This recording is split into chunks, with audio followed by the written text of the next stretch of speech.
आज जो हमारे गेस्ट है भी यहाँ पर पीछे बैक स्टेज पर, उनको आपने जब भी यूट्यूब पे देखा होगा, हमेशा हंसते हुए देखा होगा.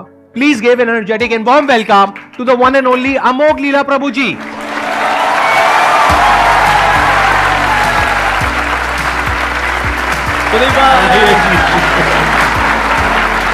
So glad to meet you.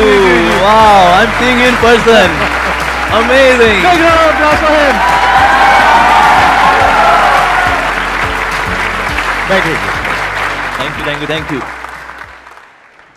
मैंने कहा था ना इनकी स्माइल बहुत कमाल की है. देखो, देख करके मन अच्छा नहीं हो गया एकदम से. Actually मेरा मन बहुत शौक है because मैं तो संधवी जी को इतना एडमायर करता हूँ. What a smile he has, my God, $1 million smile. Thank you so much जी. तो अब आप लोगों के माइंड में जो भी क्वेश्चंस हैं, जो भी आप इनसे पूछना चाहते हैं, प्लीज गो अहेड. मेरा क्वेश्चन है, अभी मतलब मेरे हस्बैंड बाहर बैठे हैं, तो मैं उनसे ये पूछ रही थी कि मैं उनसे पूछूं क्या. तो उन्होंने कहा तू यही पूछना जो तू हमेशा मेरा दिमाग खाती रहती है बाहर पूछ के. तो दिक्कत ये है सर कि मेरी लाइफ में कुछ दुख है, पर आज तक वो दुख मुझे पता ही नहीं चला, क्योंकि मेरे हस्बैंड भी अच्छे हैं. नहीं, सच में मेरे हस्बैंड बहुत अच्छे हैं, मेरे ससुराल वाले अच्छे हैं, घर में सब अच्छे हैं, मुझे कुछ काम भी नहीं करता, मेरे मर्जी से मुझे सब कुछ करने के लिए मिल रहा है, फिर भी मुझे पता ही नहीं चल रहा दुख क्या है. दूसरा ये कितने टाइम पहले हुई थी? 1 साल पहले. हाँ, 1 साल से दुख है.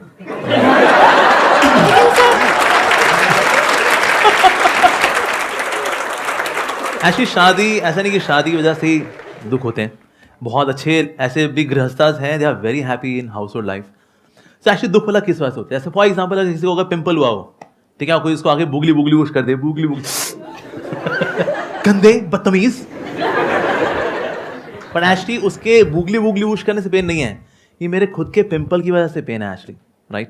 तो इसलिए हमारा क्योंकि मन ही इतना लो क्लास हो रखा है, इसलिए कोई भी आके हमारी खुशियों को कभी भी छीन सकता है एक्चुअली. तो जब मन के अंदर वायरसेस होते हैं ना, तो आप कुछ भी ढंग का नहीं कर पाते. और कभी और कौन कब आपको दुख दे जाए कुछ नहीं पता. ये औरों की वजह से दुख नहीं है, ये दुख वास्तव में मेरी वजह से है. तो इसलिए हमें अपने मन को चंगा करना पड़ेगा. मेरे पास एक समय एक फैमिली आई थी, उन्होंने बोला कि हमारी बहू है जी बड़ा दुखी रहती है. मैंने कहा क्यों दुखी रहते हो आप? मैंने कहा आपके पति अच्छे नहीं है. नहीं जी बहुत अच्छे पति है मेरे, एकदम देवता स्वरूप मेरे पति हैं. मैंने कहा फिर आपके इन लॉज दुखी करते होंगे. मैंने कहा देखिए इन लॉज होते हैं, माता पिता होते हैं. नहीं बिल्कुल माता पिता से ज़्यादा प्यार करते हैं मेरे को, ऐसा मत बोलिए आप. मैंने कहा अच्छा. मैंने कहा ये बच्चे तंग करते होंगे. मैंने कहा बच्चे देखो कलयुग का प्रोडक्ट है सबके सब, ये तो क्या इसलिए. नहीं जी ऐसा मत बोलिए आप, मेरे बच्चे बहुत अच्छे हैं. मैंने कहा अच्छा फिर फाइनेंशियल क्राइसिस रहते होंगे. मैंने कहा देखिए लक्ष्मी तो से नारायण के चरणों में ही स्टेबल रहती है, बाकी जगह तो कभी आनी है कभी जानी है. जो राजा है वो रंग है, जो रंग है वो राजा है. नहीं ऐसा नहीं है, बहुत पैसा है हमारे पास, financially I am also fine. मैंने कहा फिर आपकी हेल्थ खराब रहती होगी. मैंने कहा देखिए कलयुग के शरीर हैं ये, घुटनों के दर्द, लोअर बैक पेन. मैंने कहा नहीं ऐसा नहीं है, बहुत तगड़ी हूँ, ऐसे दबा दूं जान निकाल दूं किसी की. मैंने कहा अच्छा ये बढ़िया है. मैंने कहा फिर दिक्कत क्या है आपको? ये दिक्कत ये है जी मैं चाहती हूँ हम लोग यूएस में सेटल हो जाए. मेरे हस्बैंड कहते हैं नहीं हम इंडिया में ही रहेंगे. ये सोच के मैं दुखी रहती हूँ.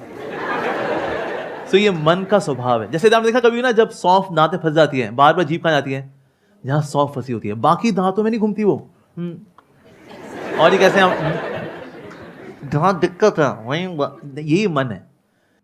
एक्चुअली मेरा क्वेश्चन ये है कि जैसे कलयुग में तो भक्ति की बहुत ज़्यादा ज़रूरत है, बहुत ज़्यादा. एंड ये मैंने अपने एक्सपीरियंस से बोल रही हूँ. तो मेरा ये है कि अगर जैसे हमें बहुत सारी नेगेटिविटीज़ आती हैं, तो अब क्या होता है कि भक्ति हमें हेल्प करता है कि हम अपनी जो भी हमारी नेगेटिविटीज़ हैं हम उससे तो हम कर लेते हैं, अपना हेल्प कर लेते हैं. बट क्या होता है ना कि समहाउ आप जो दूसरों से आती है आपसे, जैसे कोई एग्जाम्पल कोई पर्सन अगर वो हमारी लाइफ में नेगेटिव है तो हम उससे कैसे लड़ें? क्योंकि हम हमेशा मैंने सुना है कि कहते हैं कि उसे एलिमिनेट कर दो, उसे निकाल दो अपनी लाइफ से. बट आप हमेशा वो भी पॉसिबल नहीं कर पाते हो, क्योंकि नहीं हो पाता है. हम हर किसी को लाइफ से नहीं निकाल सकते हो. तो उसमें हमें क्या करना चाहिए? होता क्या नेगेटिविटी, ये तो बाहर ही जो सोर्सेज है ना, एक्चुअली हमने ऑलरेडी नेगेटिविटी बहुत इकट्ठी कर रखी है. और मन का स्वभाव नेगेटिव होने का ही है. अब देखो नेगेटिव, इसलिए आप देखो जो टीवी सीरियल्स भी होते हैं ना, उसमें 90% नेगेटिव चल रहा होता है. ये मर गया, वो मर गया, उसने उसको धोखा दे दिया, वो पलट गया. और लोग ऐसे 5-5 हज़ार एपिसोड के बिना कहानी के टीवी सीरियल देख करके जिंदगी अपनी खराब कर चुके हैं, और आज भी खुशी खुशी कर रहे हैं. एक कहावत है, when we do not have spiritual substance in the heart then we remain slaves of our surroundings. हम अपनी परिस्थितियों के गुलाम बने क्यों रहते हैं? Because I don't have spiritual substance in my heart. तो इसलिए बहुत जरूरी है कि हम उस स्पिरिचुअल सब्सटेंस पे काम करें. पर वो जब नहीं होता then we get provoked very easily. जैसे हमने देखा कभी कभी क्रिकेट में है ना, बॉलर होता है वो अपील करता है आउट, अंपायर बोले वाह यार क्या अपील किया भाई, भाई आउट है यार. ऐसा होता है. नो बोले कितनी अच्छी अपील कर ले, अंपायर नॉट आउट। ऐसे होता राइट, वो ये देता है, वो भले दोबारा अपील करे, इवन देन जो अंपायर होता है वो थम करके बोलता है नो नॉट आउट। इस तरह से मन का भी अंदर से स्वभाव है जो नेगेटिविटी से भरा हुआ है, चिल्ला दे, दिखा दे इसको इसकी औकात। तो हमारा अंदर सब्सटेंस है नहीं, कहते भाई मन में एक बार गाली आई है मुंह से निकलनी तो बनती है।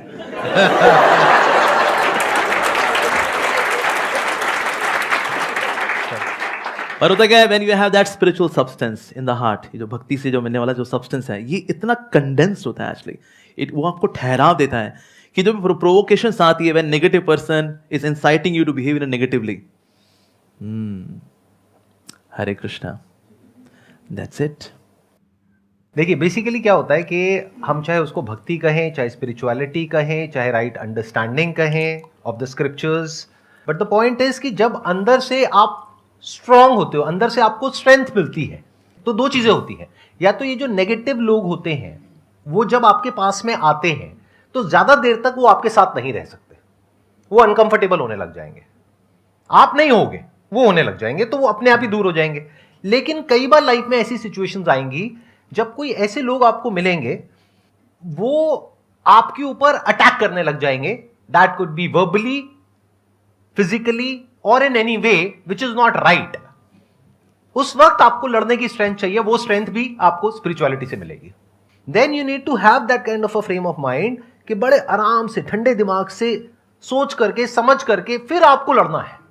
जैसे महाभारत में भगवान कृष्ण ने बोला अर्जुन को लड़ने के लिए, ये थोड़ी कि भागने के लिए।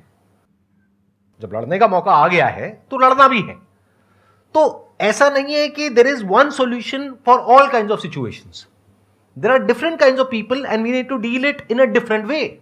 फॉर एग्जाम्पल, आप कहीं पे जॉब करते हो और वहां पे मान लेते हैं कोई बॉस है आपका और वो आपसे बदतमीजी से बात कर रहा है, वहां पे you need to have that kind of strength कि आपको उसके सामने खड़े होकर के बोलना है, चाहे सबके सामने चाहे अकेले में, इनफ इज इनफ, आज के बाद में दोबारा से मेरे से इस तरीके से बात नहीं करनी है। सिंपल, यही तो बोलना है। इसके लिए भी तो स्ट्रेंथ चाहिए ना। तो वो स्ट्रेंथ कहां से आती है? जब हमारे अंदर एक कॉन्फिडेंस होता है कि हां मेरे साथ में या तो कोई है, दैट कुड बी भगवान, शक्ति, या फिर अगर मैं कुछ सही करूंगी तो मेरे साथ में गलत हो कैसे सकता है। हाँ, शॉर्ट टर्म में हो सकता है, लॉन्ग टर्म में हो ही नहीं सकता अगर मेरी नीयत साफ है तो। ठीक है, ठीक है, okay. सर, क्वेश्चन पूछने से पहले मैं ये बोलना चाहूँगी कि आप और मैं सेम कॉलेज से हैं। अच्छा, KMC हैं? Yes sir, I am also from KMC। लेकिन आपने सेकंड ईयर में छोड़ा नहीं होगा, आपने पूरा किया नो होगा। सर, यस, मैं ये लाइन बोलने वाली थी, फिर मैंने कहा आप रोस्ट हो जाओगे। नहीं, मैंने खुद का रोस्ट कर दिया, मेरे को आदत है। तो सर माय क्वेश्चन इज कि स्पिरिचुअलिटी या इससे रिलेटेड जो भी चीज़ें हैं, ये मोस्टली हमें तभी याद आता है जब हम या गुस्से में होते हैं या सैड होते हैं। ये चीज़ें जब हम पार्टी कर रहे होते हैं, एंजॉय कर रहे होते हैं, तब हम नहीं सोचते कि क्या है स्पिरिचुअलिटी या हमें मेडिटेशन करना चाहिए। तो सर कैसे हम इसे अपनी लाइफ में इम्प्लीमेंट कर सके कि या तो हम बहुत खुश हो या बहुत दुखी हो, बट एक बैलेंस रहे, और कैसे हम अपने स्पिरिचुअलिटी की जर्नी को स्टार्ट करें और उसे परस्यू करते रहें। एक्चुअली ना ये इसमें दोष ऐसे आप लोगों का नहीं है, दोष है मीडिया का। मीडिया ने क्या किया, स्पिरिचुअलिटी को बैकवर्ड बताया कि स्पिरिचुअल है क्या तू? अरे भाई ये सब बुढ़ापे में करते हैं यार, क्या यार ये जवानी है दीवानी, कम ऑन प्लीज।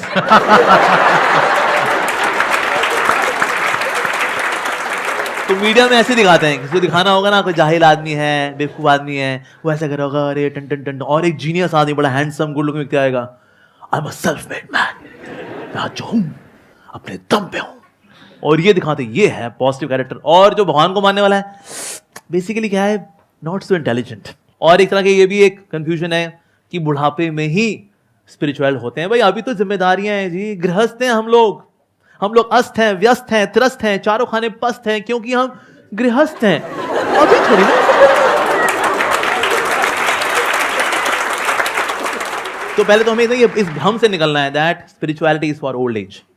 जिन्होंने जवानी में कुछ नहीं किया होता, बुढ़ापे में भी वो ये लगे होते हैं, उसकी देवरानी, उसकी जेठानी, थोड़ा फैमिली पॉलिटिक्स, थोड़ा नेशनल पॉलिटिक्स, इसके अलावा और बाकी यहाँ पर डॉक्टर ऑर्थो कैप्सूल, इससे ज्यादा बुजुर्ग व्यक्ति कुछ नहीं कर पाते। इसने स्पेशली जिसने यंग एज में कुछ नहीं किया हुआ, यंग एज में जो करता है वो बुढ़ापे में उसको रेलिश करता है। फिर बिकॉज मैंने 30, 35, 40 साल I was spiritual, so in old age you relish it.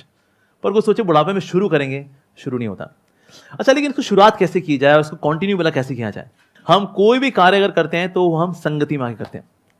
From association comes desires. अब लोग जैसे कहीं सिंपल लोग हैं ना, आते हैं गांव से आए या शहर में आए, वो कभी दारू नहीं पीता था, वो तो दूध पीता था। यहाँ पर आया शहर में, भैया इलायची फ्लेवर दूध दे दो भैया, उसके दोस्त होते दूध पीता है, अबे दारू पिया कर लल्लू। And then he gradually develops the desire to have wine. Association, संगति, राइट? तो इसलिए कोई भी कार्य अगर संगति से होता है तो फिर स्पिरिचुअलिटी भी कैसे होगी? संगति से। अब वो जो दारू पीने वाले लोग भी है ना, वो संगति में जो पीते हैं ना, तो उनको दारू का नशा चढ़ता है। संगति। आपने दारू के बारे में इतना बोल दिया, कुछ लोगों के मुंह से लार टपक रही है, मैं देख रहा हूँ। ये पूरा गीला गीला कर दिया उन्होंने यहाँ पे। तो जब दारू का जब नशा चढ़ता है तो संगति में चढ़ता है, तो स्पिरिचुअलिटी का नशा भी कैसे चढ़ेगा? संगति तो करनी ही पड़ेगी। We should have holy association. Actually पहले Indian culture was very simple. पहले लोग खेती बाड़ी करते थे और उसके बाद आएंगे और फिर इकट्ठा होंगे और फिर सबके सब क्या करेंगे? हरि कथा सुनेंगे, राम कथा सुनेंगे, और अब वहां पर संत महात्मा जी हैं, सब सुनते हैं और फिर सबको थोड़ा सा प्रसाद दिया जाता है। दैट वाज इंडियन कल्चर, वैदिक कल्चर एक्चुअली। तो ये कल्चर क्योंकि हमने भुला दिया, इसलिए आज हमको लगता है वेल अब जब तनाव में होंगे तो भी तो जाएंगे प्रभु के पास। नहीं, हमें हमेशा when we are always ready, then we can tackle situations of life very nicely. So prayerful attitude या spirituality should not be emergency wheel, it should be steering wheel. मान लो आपको कोई who is your near and dear, whom you love the most? Mother. ठीक है, मैंने आपकी mother को kidnap कर लिया अगर, ठीक है, और आपके घर में मैंने सीसीटीवी कैमरा लगा दिया मैंने कि क्या नाम है आपका? अंजलि। मैंने कहा अंजलि जी, आपको लगा मैं एक संत हूं, पर मैं तो डाकू था और मैंने आपकी माँ को किडनैप कर लिया है। अगर आपने रोज आधा घंटा भगवदगीता पढ़ी और आधा घंटा भगवान का नाम लिया तो आपकी माँ को कुछ नहीं होगा, लेकिन जिस दिन ये नहीं हुआ तो सोच लेना फिर। तो आपके पास कोई गपबाजी करने के लिए आएगा ना, कहता है अरे बाबा प्लीज जाओ, I am to do this. वो अमोघ लीला प्रभु आए थे संदीप जी के शो में, हमें नहीं पता था उनकी असलियत। मेरी माँ को किडनैप किया उन्होंने, घर पे सीसीटीवी कैमरा लगाया हुआ है, कुछ करना है। अभी टाइम निकलेगा, 100% निकलेगा, because your mother is priority और उनकी वजह से वो spiritual activity will become priority और उसके लिए टाइम निकलेगा ही निकलेगा। उसके बाद कोई बोलेगा अरे नेटफ्लिक्स से पिक्चर आई हुई है लाल सिंह चड्ढा, आओ। अरे नहीं भाई नहीं, प्लीज ये CCTV camera, oh no, time निकलेगा, राइट?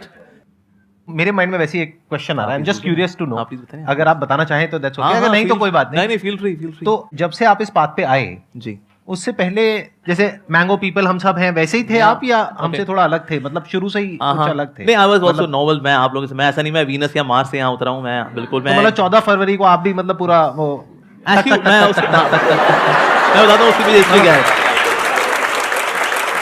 वैसे तो मैं बिल्कुल नॉर्मल ही था, पर ना मेरी लाइफ में थोड़ा ट्विस्ट ये हुआ कि 14 फरवरी के बाद 15 फरवरी को लोग बहुत काउंसलिंग लेने के लिए आया करते थे। 14 फरवरी को लोग करा लेते हैं जो करना होता है उनको, उसके बाद दिल टूटे हुए जो होते हैं वो 15 फरवरी को आते हैं। So somehow by arrangement of the lord, पता नहीं क्या कहेंगे, I was like love guru, love guru. तो टूटे दिल वाले ना आते हैं, हम जब किसी से सच्चा प्यार करते तो हमें सच्चा प्यार क्यों नहीं मिलता? और फिर मैं उनकी काउंसलिंग करूंगा, मैंने कहा इट्स ओके यार, ये सब लड़के ऐसे ही होते हैं। ये मतलब इस बात पे आने के बाद या पहले की बात? ये पहले की बात है। अच्छा, पहले ही लोग बिफोर स्टार्टिंग में बात मैं ये देखा करता, मैं कहा ये दुखियारी लड़के भी आते हैं, दुखियारी लड़कियां भी आती हैं, ये उनको गबड़गोची करते हैं, ये उनके साथ गबड़गोची। मैं कहा ये मामला यार ये बहुत गड़बड़ है, इसमें कोई प्यार व्यार नहीं है। नोबडी लव्स एनीवन, सब खुद से प्यार करते हैं एक्चुअली। तो ये वैलेंटाइन डे कुछ नहीं होता कि जब तक तुम मेरी इंद्रिय को तृप्त करती रहोगी, आई लव यू, और तुम भी अगर करते रहोगे आई लव यू टू। मैं कहा यार ये तो बहुत गड़बड़ मामला है। सो although I live like a normal human being, पर मैंने खुद को चुना नहीं to become a love Guru giving counselling to टूटे दिल वाले लोग, लेकिन लाइफ समहाउ ऐसे अनफोल्ड हुई। मैं कहा यार ये टूटे दिल वाले लड़कियां भी हैं, टूटे दिल वाले लड़के भी हैं, का मामला तो बड़ा खोखला है यार। So I was also like a normal human being, but by God's grace I learn by hearing and observation. मैंने एक चीज नोटिस करी कि जो भी लोग इस्कॉन से जुड़े हैं या ये स्पिरिचुअल जर्नी से जुड़े हुए हैं, उनके चेहरे पे आप अगर नोटिस करोगे तो एक अलग तेज है। पहले लगता था वो आर्टिफिशियल स्माइल है, लेकिन अब लगता है ये इनर स्माइल है। तो ये कोई ऐसा नहीं है मैन मेड है या कुछ वो दिखाने के लिए करते हैं। तो अब जैसे मैं जॉब में हूँ, तो प्रॉब्लम क्या होती है, जैसे रात को हम लोग अपना काम खत्म किया उसके बाद सो गए, तो सुबह मॉर्निंग होते ही या पूरी रात में यही टेंशन रहती है कि कल अपने को ये काम करना है। तो उस चीज़ को लेके कहीं ये चीज़ मेंटेन नहीं हो पाती चेहरे पे, या नॉर्मल लाइफ में भी पूरी टेंशन रहती है हर टाइम पे। तो वो कैसे मैनेज करें या उस चीज़ को कैसे डील करें, ये एक मेन क्वेश्चन है मेरा। कुछ चीज़ें हैं जो आपके वश में हैं और कुछ चीज़ें हैं जो आपके वश में नहीं है। जो चीज़ें आपके वश में हैं, क्या उसकी टेंशन आपको लेनी चाहिए? नहीं, आपके वश में है ना, तो काफी टेंशन लेनी। अच्छा, फिर दूसरा सेक्शन है, क्या आपके वश में नहीं है, क्या उसकी टेंशन लेनी चाहिए? नहीं, वश में ही नहीं है, तो ये तनाव भला होता क्यों है? यही तो है दो सेक्शंस, एक मेरे वश में है, एक मेरे वश में नहीं है। तो जो मेरे वश में नहीं है, जब मैं उसको खींच खींच करके अपने वश वाले सेक्शन में लाना चाह रहा होता हूं ना, ये एक्सरसाइज स्ट्रेस लेकर के आती है। बस ये एक्सरसाइज छोड़नी है हमको, कि जो चीज़ मेरे वश में नहीं है, से for example you love somebody, उसके बाद भी आपको धोखा देता है, ठीक है, उसका वो किसी और से इन्फ्लुएंस हो गया, ये हमारे वश में नहीं है। हमारे वश में क्या था? उस रिश्ते को अच्छे से निभाना, वो हमारे वश में था। तो इसीलिए जब आप ये चीज़ समझ लेते ना, कभी आपको ऐसा कोई दिक्कत हो, ये पेन कॉपी पेन लेकर बैठ जाओ, लाइन खींचो बीच में, क्या वश में है क्या वश में नहीं है, that's a simple activity and start working on it. आपका स्ट्रेस कम हो जाएगा। अब देखो, जितने लोग भी तनाव में रहते हैं ना, जितने भी कंट्रोल फ्रीक्स हैं, ये तनाव में रहेंगे, बिकॉज यार always controlling controlling controlling controlling, मैं लोगों को कंट्रोल कर लूँ, स्थितियों को परिस्थितियों को कंट्रोल कंट्रोल कंट्रोल, फिर चीज़ें जब कंट्रोल के बाहर जाती हैं, उससे भी तनाव आता है। दूसरे हैं परफेक्शनिस्ट, इनको भी बहुत तनाव आता है, बिकॉज सबको उनको चाहिए एवरीथिंग 10/10, सबको 10/10 होना चाहिए। मेरी एजुकेशन 10/10, मेरी सैलरी 10/10, मेरी सेविंग्स में 10/10, मेरी गाड़ी 10/10, मेरी वाइफ 10/10, मेरा पड़ोसी 10/10, पड़ोसी की पत्नी 10/10।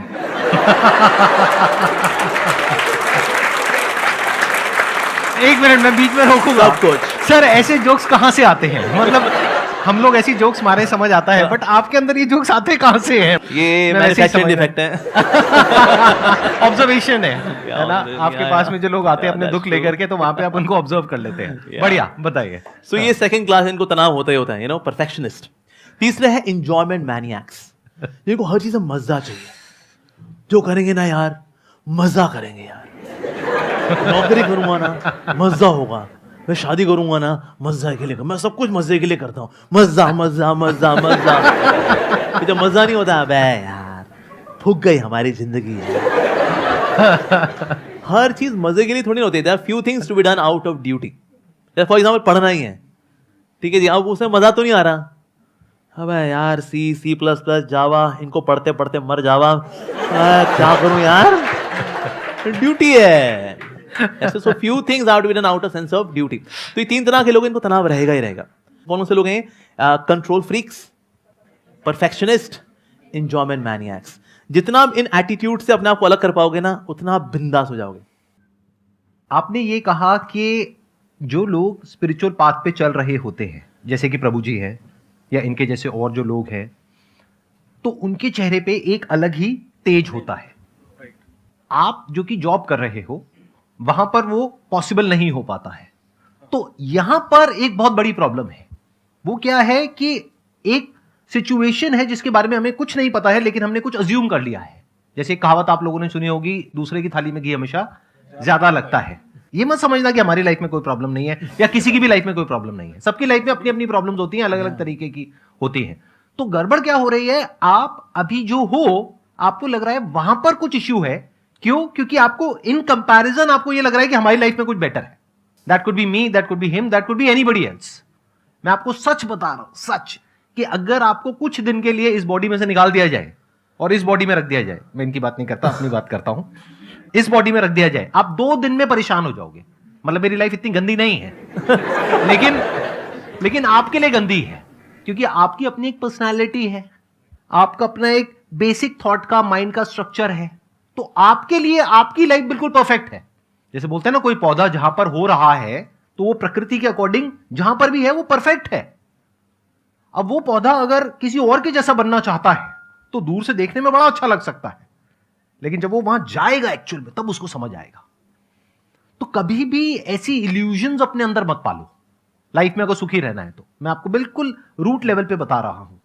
हम सबके अंदर कुछ इल्यूजन्स हैं, हम सबके अंदर माइंड में कुछ आइडल्स हैं कि अरे वो है, वो है, वो है, वो है, वो है, उसकी लाइफ तो बहुत बढ़िया है, वो तो अंदर से बहुत ऐसा है, वो तो ऐसा है, वो तो वैसा है, वो तो अरे मैं तो ऐसा हूं, मैं तो वैसा हूं। ना भैया ना, ऐसा कुछ नहीं है। इस गलतफहमी से बाहर आ जाओ जितनी जल्दी आ सकते हो। आप जो हो, जैसे हो, परफेक्ट हो। अच्छा, मैं आपसे एक सवाल पूछता हूं, सिंपल सा। आज आपकी एज कितनी है? 29। 29। आई एम अज्यूमिंग कि अच्छी खासी आपकी सैलरी होगी। हाँ, डिसेंट है सर। डिसेंट है। तो जब आप 17-18 साल के थे, क्या आपने सोचा था कि आज आप इस लेवल पे होंगे? चार्टर्ड बनने के बाद जो सोचा था उसके डबल पे तो एटलीस्ट हूं मैं। जो तो सोचा था, जितना आपने सोचा था उसके आप अभी डबल पर हो। राइट। अगर हम 10 साल पीछे चले जाएं तो, हाँ, बल्कि 10 साल पीछे तो ये भी क्लियर नहीं होगा कि पता नहीं जॉब भी लगेगी या नहीं लगेगी, पता नहीं सीए भी कंप्लीट होगा या नहीं होगा, पता नहीं कितने अटेम्प्ट्स में होगा। जी। राइट, ऐसे सब थॉट चल रहे थे। राइट। तो आज आपको उससे डबल मिल चुका है जितना आपने सोचा था। राइट। लेकिन अब प्रॉब्लम की जड़ क्या है? सोचो। प्रॉब्लम की जड़ अगर देखा जाए तो एक ही है। If you start comparing yourself with someone else, that could be anyone, that could be a guru, that could be an idol, that could be a person, that could be your friend, your relative. मेरी salary जितना मैंने सोचा था उससे तो double है, लेकिन वो मेरे परिवार में वो है ना, उसकी 10 गुना है। ये प्रॉब्लम है कि मेरी लाइफ वैसे तो बहुत बढ़िया है, लेकिन इनकी लाइफ मेरी लाइफ से भी बहुत बढ़िया है। काश मेरी लाइफ ऐसी होती। आपको 4 दिन के लिए ऐसी लाइफ मिल जाएगी ना, तब आपको समझ में आएगा कि कितनी तपस्या करनी पड़ती है, सुबह कितने बजे उठना पड़ता है, कितना कुछ करना पड़ता है। इसमें कुछ आप ऐड करना चाहेंगे? एक्चुअली इसमें एक और चीज़ है जो कि बहुत अच्छी चीज़ हाईलाइट किया संदीप जी ने कि ना, we all have our own individuality, और उस इंडिविजुअलिटी की ना कभी इंसल्ट नहीं करनी चाहिए। God has made each and every soul unique. When we compare ourselves कि हम भी वैसे बन जाएं, आप इंस्पिरेशन ले सकते हैं किसी से। मान लो को संदीप से इंस्पिरेशन लेता है अगर, कि कितना अच्छा समझाते हैं, इंस्पिरेशन ले। इंस्पिरेशन लेने के लिए कोई मनाही नहीं है, लेकिन हम जब वैसा ही बनना चाहते हैं, अपनी इंडिविजुअलिटी को इनहाइलाइट करना चाहते हैं, that will lead to stress. Thank you Prabhu ji यहां पर आने के लिए। मुझे बहुत अच्छा लगा आपसे मिलकर। मुझे बहुत अच्छा लगा आपसे मिलकर के। Big round of applause for him. Thank you.